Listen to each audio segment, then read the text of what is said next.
Hello friends, welcome back to my channel. आज हम लोग लेकर के आ चुके हैं आप लोगों के लिए बिहार बोर्ड क्लास 8 के मैथ का फाइनल सेट। और ये ओरिजिनल प्रश्न पत्र है और यहीं से सारा का सारा प्रश्न आप लोगों के एग्जामिनेशन में आने वाला है।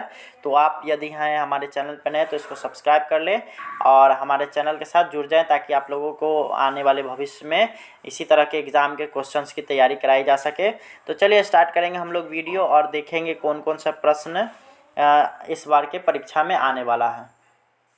हमारे पास है सबसे पहला प्रश्न। यहाँ पे आप लोग देख सकते हैं, जिस संख्या का इकाई का स्थान का अंक 2 है तो उसके घन के इकाई का अंक क्या हो जाएगा। तो इसका हो जाएगा आपका क यानी कि 8। अगला सवाल है minus in bracket -3 plus in bracket -7 का मान क्या होगा। तो ये हो जाएगा आपका ऑप्शन नंबर ग यानी -4। अगला सवाल है एन भुजा वाले बहुभुज क्षेत्र के सभी अंतःकोणों का योग क्या होगा। तो ये हो जाएगा आपका ऑप्शन नंबर घ। अगला सवाल है समचतुर्भुज के लिए कौन सा कथन सही नहीं है। तो इसका हो जाएगा आपका ऑप्शन नंबर ख, विकर्ण एक दूसरे के समान होते हैं, ये सही नहीं है। अगला सवाल हम लोग देखेंगे तो यहाँ पे स्तंभ अ का स्तंभ ब के साथ सही सही मिलान करिए। तो इसका आपका हो जाएगा 2 का 1 का यहाँ घ, उसके बाद यहाँ पे 2 का जो हो जाएगा ग, उसके बाद आपका 3 का हो जाएगा ख और 4 का हो जाएगा क। इस तरह से मिलान कर लेना है। मैं यहाँ पे पॉज भी कर दे रहा हूँ ताकि आप लोग आसानी से इसको लिख लें। उसके बाद अगला है यहाँ पे कोष्ठक में सही विकल्प चुन करके खाली स्थान को भरिए। तो यहाँ AB गुने 6 और इसको लाना है BBB। तो यहाँ A और B का मान क्या होना चाहिए। तो यहाँ पे आपको भर देना है 7,4। अगला सवाल है इसका, यहाँ छोटे वाले का आधा क्या होगा। तो ये छोटा वाला यहाँ पे हम लोगों ने सिंपली भर दिया है। ये आकृति कौन सी है। तो ये अवतल आकृति है। अगला सवाल हम लोग देखेंगे तो आकृति के बाह्य कोणों का योग क्या होता है। तो 4 समकोण के बराबर होता है। अगला सवाल है किसी त्रिभुज की भुजा 3, 1 तथा 2 है तो उसकी परिमिति क्या होगी। तो इन तीनों को जोड़ देंगे तो हम लोग का 6 आ जाएगा। अगला सवाल है एक टी शर्ट का मूल्य 300 रुपया है जिस पर बिक्री के वक्त 4% का कर लगता है। तो टैक्स ज्ञात करिए। तो इसका हो जाएगा आपका 12 रुपया। अगला सवाल है 500 ग्राम एवं 2 किलोग्राम का सरलतम अनुपात क्या होगा। तो 1:4। अगला है 9.3 10 का सामान्य रूप क्या होगा। तो 93 गुने 10⁻⁻1। यहाँ पे अगला सवाल आप लोग देख रहे होंगे तो एक समचतुर्भुज ABCD की रचना करें जिसके विकर्ण ए क्रमशः 6 सेंटीमीटर एवं 8 सेंटीमीटर लंबाई की है। चतुर्भुज की एक भुजा की लंबाई की माप ज्ञात करिए। तो यहाँ पे आपका यहाँ पे जो दिया गया है, यहाँ पे विकर्ण AC का लंबाई 6 सेंटीमीटर, BD की लंबाई 8 सेंटीमीटर है, इसलिए सारा भुजा का लंबाई हो जाएगा 5 सेंटीमीटर। और उसी आधार पर हम लोगों ने ये फिगर बना दिया। आप लोग को भी इसी तरह से सिंपली फिगर बना देना है।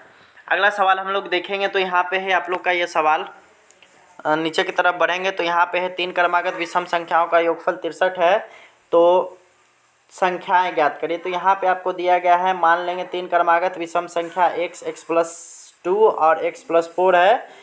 तो यहाँ पे इसको हम लोग ने इस तरह से इस रूप में लिख लिया। आपको भी इसी तरह से सिंपली लिख लेना है। 3x हो गया तो इस यहाँ पे इसीलिए 3x प्लस 4 2 6 हो जाएगा प्लस 63। तो यहाँ पे 63 में 3 से अगर हम लोग भाग दे देंगे तो आ जाएगा 19। तो 3 क्रमागत विषम संख्या आपका होगा 19, 21 और 23। अगला सवाल हम लोग देखेंगे तो एक विद्यालय के प्रार्थना सभा में कुल 324 बच्चे खड़े हैं। प्रत्येक पंक्ति में उतने ही बच्चे खड़े हैं जितनी पंक्तियों की कुल संख्या। तो बताएं कि प्रत्येक पंक्ति में कितने बच्चे खड़े हैं।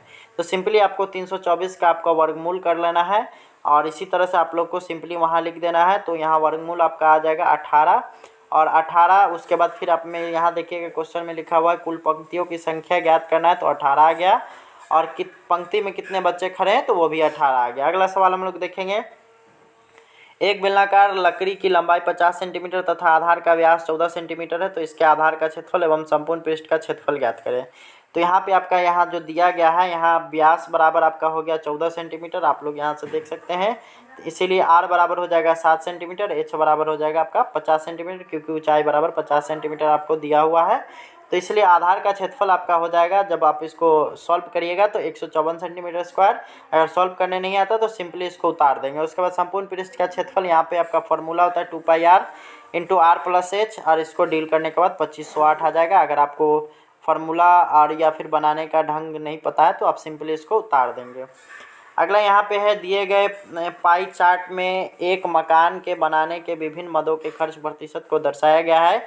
यदि कुल खर्च 30,000 रुपये है तो खर्च का केंद्रीय कोण निकाले तथा सीमेंट एवं ईंट पर हुए व्यय ज्ञात करिए। तो यहाँ पे आप लोग देख सकते हैं कुल खर्च है 30,000, सीमेंट का प्रतिशत आपको यहाँ दिया हुआ है 20%, तो इसका खर्च हो जाएगा 6,000 रुपये। उसी तरह से ईंट का अगर दिखेगा तो यहाँ 15% दिया हुआ है, तो 15% के हिसाब से इसका आ जाएगा खर्च 4500 रुपये। आप लोग सिंपली इस तरह से उतार देंगे।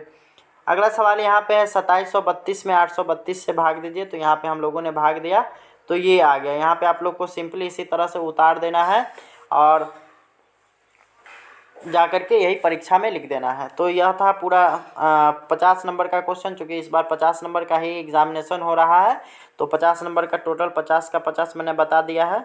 अगर आपको ये वीडियो अच्छा लगा तो उसको लाइक कर दें और अन्य क्वेश्चंस को पाने के लिए इस चैनल को सब्सक्राइब कर लें। और यदि पहले से आप लोगों ने एग्ज़ाम दे दिया है तो आप जा कर के क्वेश्चन का मिलान कर सकते हैं। सारा क्वेश्चन आप लोग के अपलोडेड है इस चैनल पर। तो धन्यवाद, मिलते हैं नेक्स्ट वीडियो में। Bye bye.